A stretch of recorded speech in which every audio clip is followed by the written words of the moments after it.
पढ़ने वाले हैं विद्युत धारा के चुंबकीय प्रभाव। तो विद्युत धारा पर भी चुंबक का प्रभाव कैसे पड़ता है, ठीक है, विद्युत धारा पर चुंबक का प्रभाव कैसे पड़ता है। तो देखिए,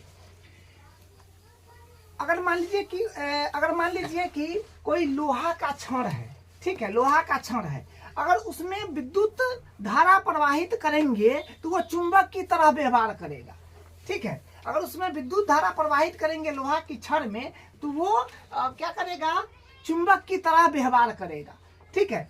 तो यही है विद्युत धारा के चुंबकीय प्रभाव, ठीक है। तो हम लोग देखते हैं पहले चुंबक। तो चुंबक देखिए, वह पदार्थ या वस्तु जो अपने चारों ओर चुंबकीय क्षेत्र उत्पन्न करे चुंबक कहलाता है। चुंबक का डिफिनीशन क्या है कि वह पदार्थ या वस्तु जो अपने चारों ओर चुंबकीय क्षेत्र उत्पन्न करे चुंबक कहलाता है। यह चुंबकीय क्षेत्र अदृश्य होता है, किंतु यही चुंबकीय क्षेत्र उस बल के लिए उत्तरदायी है जो अन्य चुंबकों को आकर्षित या प्रतिकर्षित करता है। वह साथ ही लौह चुंबकीय पदार्थों को आकर्षित करता है, जैसे लोहा, स्टील आदि। मतलब लौह चुंबकीय पदार्थ को जो है ना वो आकर्षित करता है, ठीक है। तो जैसे मान लीजिए कि ये चुंबक है, ये चुंबक है। देखिए, चुंबक में नॉर्थ और south, north pole south pole होता है, ये नॉर्थ है और ये साउथ है। तो यहाँ पर ये चुंबक है, तो इसका क्षेत्र हो गया, ठीक है। चुंबक के चारों तरफ जो है ये गोलियां करके ये क्षेत्र हो गया। तो इस क्षेत्र को हम नहीं देख सकते हैं, ठीक है। ये चुंबक है, तो ये चुंबक के प्रभाव तो इसके क्षेत्र कुछ स्थान तक रहता है ना, इसका प्रभाव तो कुछ दूर तक रहेगा, तो वो हुआ चुंबकीय क्षेत्र। तो ये चुंबकीय क्षेत्र हुआ उसके चारों तरफ, और ये चुंबकीय क्षेत्र अदृश्य होता है। अदृश्य मतलब हम उसको देख नहीं सकते हैं, ठीक है, देख नहीं सकते हैं चुंबकीय क्षेत्र को। और ये अन्य चुंबक को आकर्षित तथा प्रतिकर्षित करता है। और क्या करता है, ये अन्य चुंबक को आकर्षित या प्रतिकर्षित करता है। तो ये अन्य चुंबक को आकर्षित या प्रतिकर्षित करता है, मतलब एक और चुंबक यहाँ पर लाइएगा तो उसको आकर्षित करेगा, या तो अपनी ओर खींच लेगा या उसको प्रतिकर्षित करेगा, ठीक है। तो चुंबक जो है अन्य चुंबक को आकर्षित या प्रतिकर्षित करता है। उसके बाद चुंबक पदार्थों को आकर्षित करता है, चुंबक पदार्थों को जो है वो आकर्षित करेगा। तो ये बात है ये चुंबकीय क्षेत्र का। अब देखिए, चुंबकीय क्षेत्र यह एक सदिश राशि है। चुंबकीय क्षेत्र जो है यह एक सदिश राशि है। सदिश राशि मतलब जिसमें दिशा और परिमाण हो, ठीक है। देखिए, सदिश अदिश आप लोग कक्षा 9th में पढ़े हैं, ठीक है। तो वही है कि चुंबकीय क्षेत्र यह एक सदिश राशि है, ठीक है। तो सदिश राशि है तो मतलब इसमें दिशा होगा और परिमाण होगा, अर्थात चुंबकीय क्षेत्र की दिशा होती है, चुंबकीय क्षेत्र की दिशा होती है, ठीक है। देखिए, चुंबकीय क्षेत्र का प्रकट्य चुंबकीय पदार्थ या विद्युत धारा के चुंबकीय प्रभाव के द्वारा होता है। क्या है कि चुंबकीय क्षेत्र का प्रकट्य चुंबकीय पदार्थ या विद्युत धारा के चुंबकीय प्रभाव द्वारा होता है। अब देखिए, विद्युत धारा के चुंबकीय प्रभाव का जो वैज्ञानिक रहे हैं वो हैंस क्रिश्चियन और स्टेड, ठीक है, हैंस क्रिश्चियन और स्टेड, ठीक है। सन 1820 में वही है कि हैंस क्रिश्चियन और इस धारा के चुंबकीय प्रभाव की खोज की सन 1820 में। जो वैज्ञानिक रहे हैं हैंस क्रिश्चियन और स्टेड, ठीक है, उन्होंने देखा कि दिशा सूचक यंत्र को जब किसी धारा प्रवाहित करने वाले तार के निकट लाया जाता है तो उसकी सुई में दक्षिण विस्थापन उत्पन्न हो जाता है। देखिए, यहाँ पर क्या है कि उन्होंने जो वैज्ञानिक रहे हैं हैंस क्रिश्चियन और स्टेड ने वो 1820 में विद्युत धारा के चुंबकीय प्रभाव का खोज करे हैं।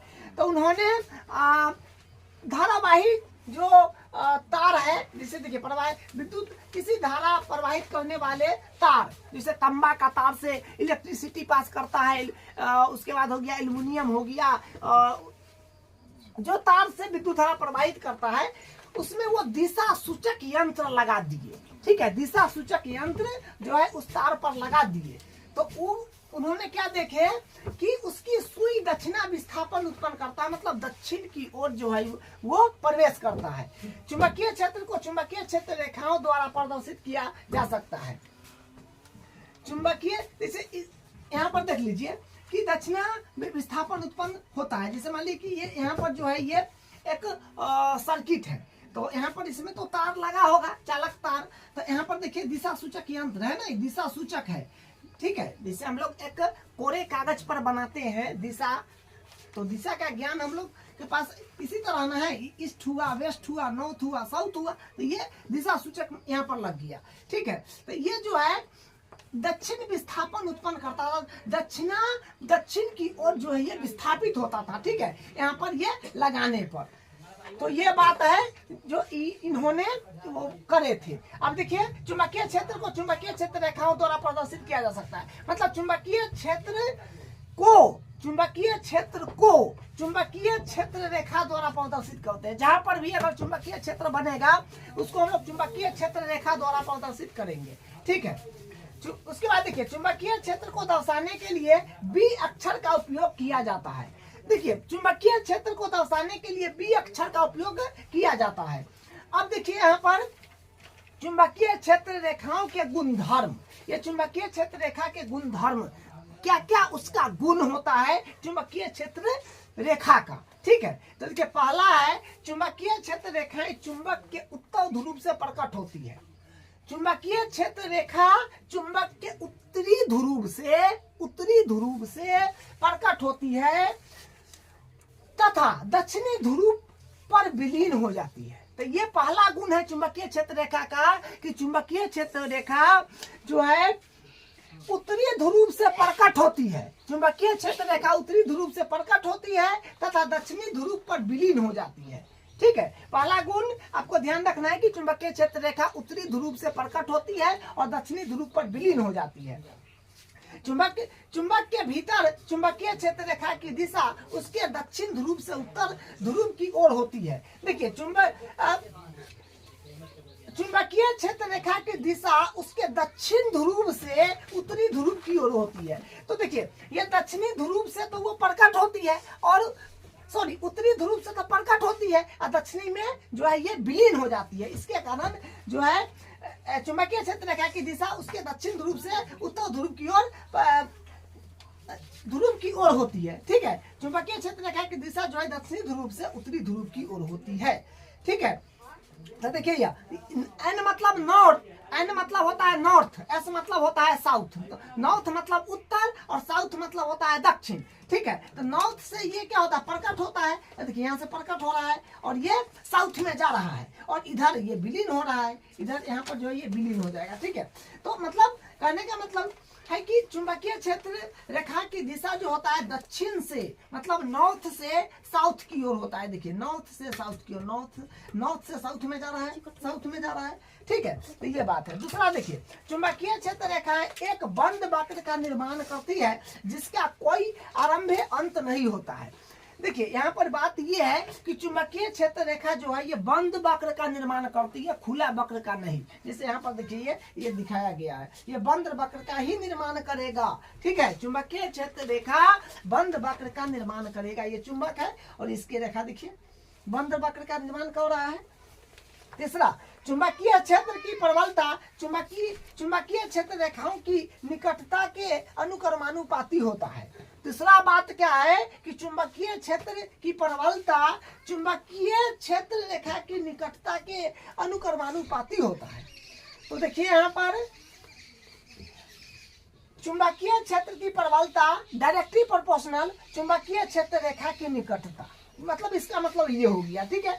अब देखिए यहाँ पर जो है चित्र जो बनाया गया है ये क्षण चुंबक के परित चुंबकीय क्षेत्र रेखा, मतलब एक क्षण चुंबक है, एक क्षण चुंबक है।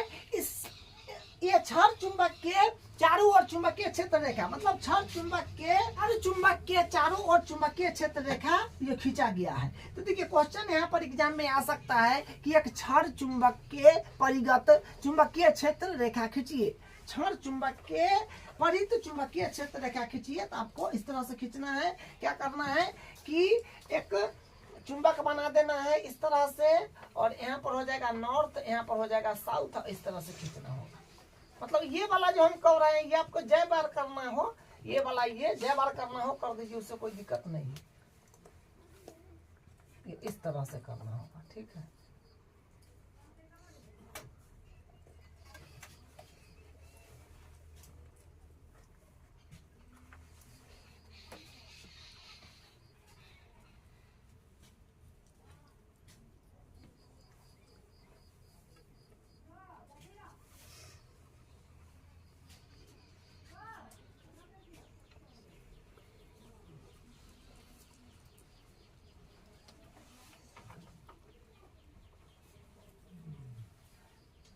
इस तरह से करना होगा, इसमें इधर करना है, ठीक है, इधर करना। तो इस तरह से चुंबकीय क्षेत्र रेखा जो है एक क्षण चुंबक के परित बोलेगा खींचने के लिए, तो इस तरह से खींचना है, ठीक। इसका चौथा देखिए, दो क्षेत्र रेखाएं कभी भी एक दूसरे को प्रतिच्छेद नहीं करती। यदि वे ऐसा करे तो इसका अर्थ होगा कि प्रतिच्छेद बिंदु पर दिक् सूचक को रखने पर उसकी सुई दो दिशाओं की ओर संकेत करेगी, संभव नहीं हो सकता। मतलब देखिए, दो क्षेत्र रेखाएं कभी भी एक दूसरे को नहीं काट सकती हैं, ठीक है। यदि ऐसा करेगा तो इसका अर्थ होगा कि प्रतिच्छेद बिंदु पर दिक् सूचक को रखने पर उसकी सुई दो दिशाओं की ओर जो है इंगित करेगा, तो जो कि ऐसा नहीं हो सकता, ये संभव नहीं है, ठीक है। तो चौथा जो है गुणधर्म है।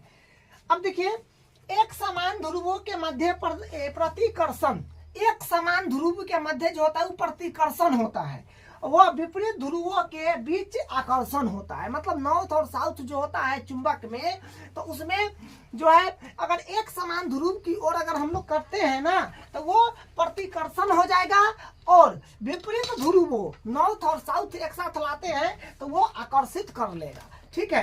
तो ये बात है। तो हम लोग आज की क्लास में विद्युत धारा के चुंबकीय प्रभाव का जो है आज एक जो है लेक्चर करे हैं, जिसमें जो मैक्सिमम जो कवर हुआ है उसको कवर किए हैं। अब हम लोग अगले क्लास में इसके अगला जो होगा वो टॉपिक को अध्ययन करेंगे।